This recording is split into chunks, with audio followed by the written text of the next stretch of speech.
অজানাকে জানা। আজকের বিষয় চেঙ্গিস খান। চেঙ্গিস খান সিংহাসনে বসেছিলেন 51 বছর বয়সে। সিংহাসনে আরোহণের মাত্র 20 বছরের মধ্যে তিনি ভূলোকের যত অঞ্চল জয় করেছিলেন, যত সাম্রাজ্যকে পদানত করেছিলেন, যত রাজা মহারাজাদের নাকে খত খাইয়েছিলেন, তার আগে পরে আর কেউ তা পারেননি। আলেকজান্ডার, সিজার কিংবা নেপোলিয়নদের মতো দিগ্বিজয়ীরা যৌবনে যত অঞ্চলে পা রাখতে পারেনি, চেঙ্গিস খান তার চেয়ে ঢের ঢের বেশি অঞ্চল জয় করে নিয়েছিলেন বার্ধক্যে। একজন দুর্ধর্ষ বিজেতা, দুর্দান্ত সংগঠক, দুর্নিবিত যোদ্ধা। অথচ তিনি জানতেন না যে দুনিয়াতে লিখন পদ্ধতি নামে একটি ব্যাপার আছে। তার সময়ে যাবতীয় রাজকীয় তথ্য, ফরমান এবং নির্দেশনা প্রথমে প্রবাদ আকারে দূতকে মুখস্থ করানো হতো, তারপর মৌখিকভাবে তার যথাস্থানে পৌঁছে দেওয়া হতো। লেখার বয়স তখন প্রায় 4500 বছর হয়ে গেছে। চীন অভিযানে বেরিয়ে চেঙ্গিস খান প্রথমে জানতে পারেন দুনিয়াতে লিখন পদ্ধতি নামে একটা ব্যাপার আছে। জানার সাথে সাথে তিনি তার পুত্র এবং আমর্তবর্গকে এই পদ্ধতিটি আয়ত্ত করার জন্য আদেশ দেন। তার যাবতীয় বাণী, আইন, বিধি ইত্যাদি লিখে রাখার জন্য তাদের নির্দেশনা দিয়ে দেন। এই বিধানগুলো চিরকাল মানুষ সভয়ে পালন করবে, এই ছিল তার বিশ্বাস। অনেকে চেঙ্গিস খানের নামের শেষে খান শব্দটি দেখে তাকে ইসলাম ধর্মের অনুসারী ভেবে থাকেন, কিন্তু তিনি মোটেই তা ছিলেন না। তিনি ছিলেন নীলা আকাশের পূজারী।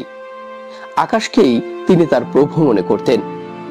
বিপদে তিনি আকাশের কাছে মাথা নোয়াতেন, আবার কারো কাছে তিনি ছিলেন অগ্নি পূজারী। বংশধর রেখে যাওয়ার ক্ষেত্রেও এই লোকটির বিরল মাইল ফলক রেখে গেছেন। তার পুরুষ রাজবংশের সংখ্যা প্রায় 1,60,00,000-এর উপরে।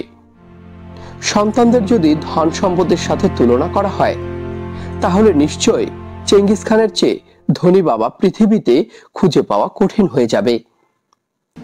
চেঙ্গিস খানের 5 জন স্ত্রী এবং অর্থ সহস্রাধিক উপপতি ছিল।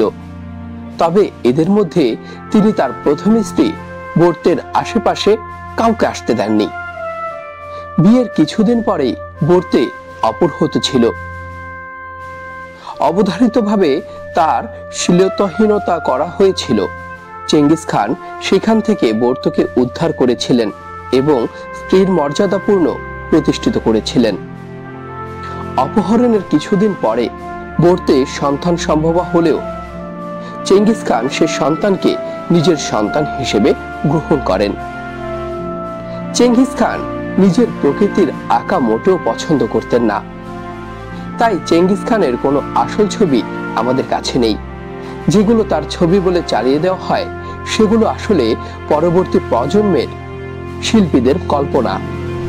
নিজের জীবন কাহিনী তিনি তার জীবনদশাতে লিপিবদ্ধ করার আদেশ দেন, যা সিক্রেট বুক অফ মঙ্গলস নামে বেশি পরিচিত।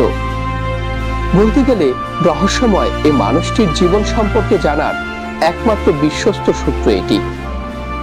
অসংখ্য সন্তানের পিতা হওয়া সত্ত্বেও শুধু বর্তের গর্ভে জন্ম নেয়া 4 ছেলেকেই উত্তরাধী হিসেবে মনোনীত করেছিলেন তিনি। তার সমাধি গোপন রাখার জন্য মৃত্যুর আগে তিনি সৈন্যদের নির্দেশ দিয়ে গিয়েছিলেন। বলা হয়ে থাকে তার সমাধিকে নিশ্চিহ্ন করার জন্য সমাহিত অঞ্চলের উপর দিয়ে 1000 ঘোড়া ছুটিয়ে নেওয়া হয়েছিল।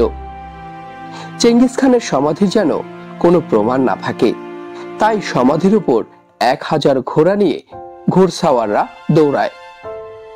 ওইসব ঘোড়সাওয়ারদেরও পরবর্তীতে হত্যা করা হয়েছিল। কোনো ধরনের প্রমাণই মেলেনি চেঙ্গিস খানের সমাধির। ধন্যবাদ।